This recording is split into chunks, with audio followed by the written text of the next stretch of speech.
নমস্কার বন্ধুরা, আমি সোনালি আর আপনারা দেখছেন সোনালিস গার্ডেন। আজকের আমার ভিডিও রজনীগন্ধা ফুল গাছ নিয়ে। রজনীগন্ধা আমাদের অতি পরিচিত একটা ফুল। খুব কম পরিচর্যায় এই গাছ থেকে প্রচুর ফুল পাওয়া যায়। এই গাছের কন্দ বা বাল্ব থেকে বড় করা যায়।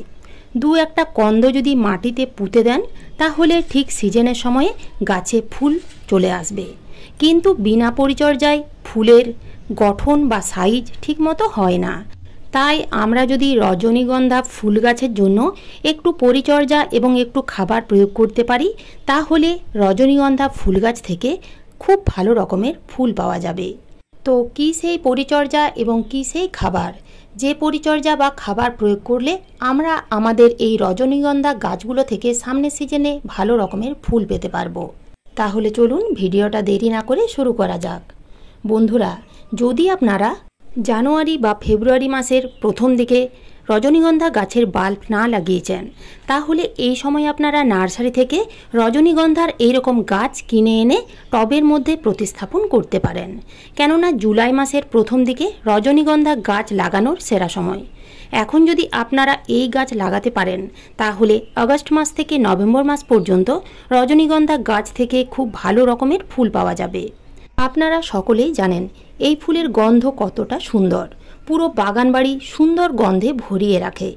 এখন জেনে নিন নার্সারি থেকে রজনীগন্ধা গাছ কিনে এনে আপনারা কী রকমভাবে প্রতিস্থাপন করবেন বা কী রকম মাটি তৈরি করে এই গাছ প্রতিস্থাপন করতে হবে। বন্ধুরা, আপনারা এখানে দেখতেই পাচ্ছেন আমি এখানে 10 ইঞ্চির একটা টব নিয়েছি, মাটির টব। মাটির টবে যে কোনো গাছ খুব ভালো হয়। গাছ প্রতিস্থাপন করার আগে অবশ্যই আপনাদের টবের ড্রেনেজ সিস্টেম ঠিকভাবে তৈরি করে নিতে হবে। তো দেখুন, টবের মধ্যে যে ড্রেনেজ হোল আছে সেই হোল একটা খোলামকুচি দিয়ে ঢাকা দিয়ে দিতে হবে। তারপরে 1 থেকে 2 ইঞ্চি নদীর বালি দিয়ে দিতে হবে এবং এইভাবে একটা সুন্দর বেড তৈরি করে নিতে হবে। এইভাবে যদি আপনারা বেড তৈরি করে গাছ প্রতিস্থাপন করেন তাহলে টবের মাটিতে বা গাছের মাটিতে কখনোই জল জমবে না। রজনীগন্ধা গাছ প্রতিস্থাপন করার জন্য এখানে আমি যেভাবে মাটি তৈরি করেছি তাতে সমপরিমাণ নিয়েছি বাগানের মাটি। আপনাদের হাতের সামনে যা মাটি থাকবে সেই মাটি নেবেন। সমপরিমাণ নিয়েছি নদীর বালি, বিল্ডিং তৈরি করার যে নদীর বালি হয় সেই বালি নিয়েছি। সমপরিমাণ নিয়েছি পুরনো গোবর সার। পুরনো গোবর সারের পরিবর্তে আপনারা ভার্মিকম্পোস্ট নিতে পারেন। আপনাদের কাছে যদি কোকোপিট থাকে তাহলে কিছুটা পরিমাণ কোকোপিট দিতে পারেন, যদি না থাকে তাহলে দেওয়ার দরকার নেই। এবং মোটামুটি 1 চামচের মতো নিমখোল দিয়ে মাটি তৈরি করে আপনারা রজনীগন্ধার গাছটিকে ঠিক টবের এই রকম মাঝখানে বসিয়ে আবার খুব ভালো করে চারিপাশে মাটি দিয়ে গাছ প্রতিস্থাপন করে নেবেন। গাছ প্রতিস্থাপন করার সময় টবের মাটি অবশ্যই চেপে চেপে দেবেন যাতে এয়ার গ্যাপ না হয়ে যায়। এয়ার গ্যাপ হয়ে গেলে গাছের ক্ষতি হতে পারে, তাই আপনাদের প্রতিস্থাপন করার সময় মাটি চেপে চেপেই দিতে হবে। এইভাবে যদি আপনারা মাটি তৈরি করে গাছ প্রতিস্থাপন করেন তাহলে গাছের মাটিতে কখনোই জল জমবে না এবং বর্ষার সিজনে এই গাছের কোনো রকমই ক্ষতি হবে না। গাছ প্রতিস্থাপন করা হয়ে গেলে টব ভর্তি করে জল দিতে হবে। প্রতিস্থাপন করা হয়ে গেলে আপনারা বড় কোনো গাছের নিচে রেখে দেবেন, ডাইরেক্ট সূর্যের আলোতে রাখবেন না। 2 দিন গাছের নিচে রেখে দেওয়ার পরে যেখানে 1 থেকে 2 ঘন্টা রোদ আসে সেই রকম জায়গায় মোটামুটি 4 থেকে 5 দিন রাখবেন। তারপরে আপনারা টবটিকে ফুল সানলাইটে রেখে দেবেন। এখানে আপনারা প্লাস্টিকের বাস্কেটের মধ্যে যে রজনীগন্ধার গাছগুলো দেখতে পাচ্ছেন এগুলো আমি ফেব্রুয়ারি মাসের শেষ দিকে কন্দগুলো প্রতিস্থাপন করে দিয়েছিলাম। গাছগুলো দেখুন বেশ বড় হয়েছে। এই সময় আমাদের এই গাছের মাটিতে খাবার প্রয়োগ করতে হবে। এই সময় অর্থাৎ বর্ষা শুরু হওয়ার আগেই আমাদের রজনীগন্ধা গাছের মাটিতে কি খাবার প্রয়োগ করতে হবে তা তো বলবই, তার আগে জেনে নিন কিছু টিপস। যেমন ধরুন, এই গাছগুলো আপনারা কেমন জায়গায় রাখবেন। এই গাছ ফুল সানলাইট পছন্দ করে, তার মানে 6 থেকে 7 ঘন্টা এই গাছের জন্য সূর্যালোকের প্রয়োজন আছে।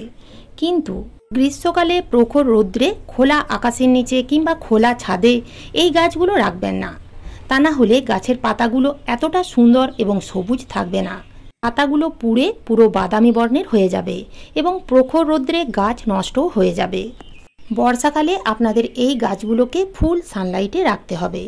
বন্ধুরা, এই গাছের মাটিতে আপনারা জল কেমন দেবেন? ফুল আসার আগে এই গাছের মাটিতে জলের টান দিতে হবে। এই গাছের জলের প্রয়োজন আছে বলে গাছের মাটি সবসময় প্যাচপ্যাচে রাখা যাবে না, আবার শুকনো খটখটে রাখাও যাবে না। মাটিতে যেন একটা ময়েশ্চার ভাব থাকে, সেদিকে আপনাদের লক্ষ্য রাখতে হবে। অতিরিক্ত জল দিলে গাছের কন্দ বা বাল্ব পচে যেতে পারে। এখন জেনে নেওয়া যাক এই গাছের মাটিতে অর্থাৎ রজনীগন্ধা ফুলের গাছের মাটিতে আপনারা কি খাবার প্রয়োগ করবেন। বন্ধুরা, এই গাছের মাটিতে খাবার প্রয়োগ করার আগে অবশ্যই গাছের মাটি একটু হালকাভাবে খুশে নেবেন। খুব সাবধানেই আপনারা এই গাছের মাটি খুঁজবেন, কেননা এই গাছের পাতাগুলো বেশ লম্বা হয় এবং নরম হয়। একটু আঘাতেই এই গাছের পাতা ছিঁড়ে যায়, তাই আপনাদের এই কাজটি একটু সাবধানেই করতে হবে। যদি আপনাদের রজনীগন্ধা ফুলের গাছগুলো 10 ইঞ্চি টবের মাটিতে বসানো আছে, তাহলে 1 মুঠো নেবেন ভার্মি কম্পোস্ট, 1 চামচ নেবেন হাড় গুঁড়ো, 1 চামচ শিংকুচি, 1 চামচ নিমখোল এবং 2 চামচ পাকা কলার খোসা গুঁড়ো। এইগুলো প্রত্যেকটা খুব ভালো করে মিশিয়ে 10 ইঞ্চি টবের মাটিতে দিয়ে দেবেন। যেহেতু আমার এই গাছগুলো একটা প্লাস্টিকের বাস্কেটের মধ্যে আছে, বাস্কেটের পরিমাণ যথেষ্টই বড়, তাই আমি খাবারের পরিমাণ বাড়িয়ে নিয়েছি। খাবার প্রয়োগ করা হয়ে গেলে অবশ্যই গাছের মাটিতে জল দিতে হবে। জুলাই মাসের প্রথম দিকে আপনারা এই খাবারটি দিয়ে যান। এরপরে আপনাদের 15 দিন অন্তর যে খাবার দিতে হবে তা হলো সর্ষের খোল পচানো তরল সার।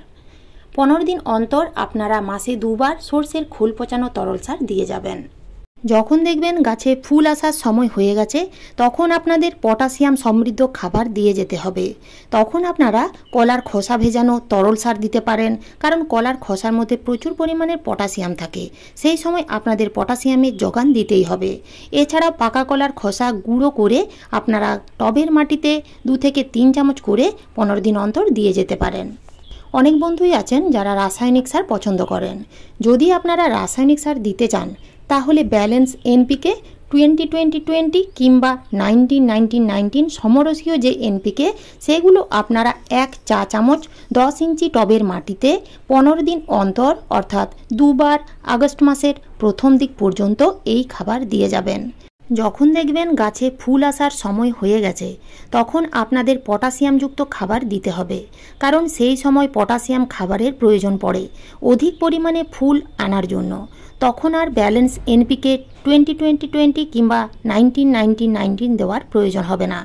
এছাড়াও বন্ধুরা, আপনাদের বর্ষাকালে প্রত্যেক সপ্তাহে 1 বার করে নিয়ম করে ছত্রাকনাশক স্প্রে করতেই হবে, কিন্তু অন্যান্য সময় আপনারা 15 দিন অন্তর স্প্রে করলেও হবে। বর্ষাকালে আপনাদের প্রত্যেক সপ্তাহে এই যে কোনো ফাঙ্গিসাইড স্প্রে করতে হবে।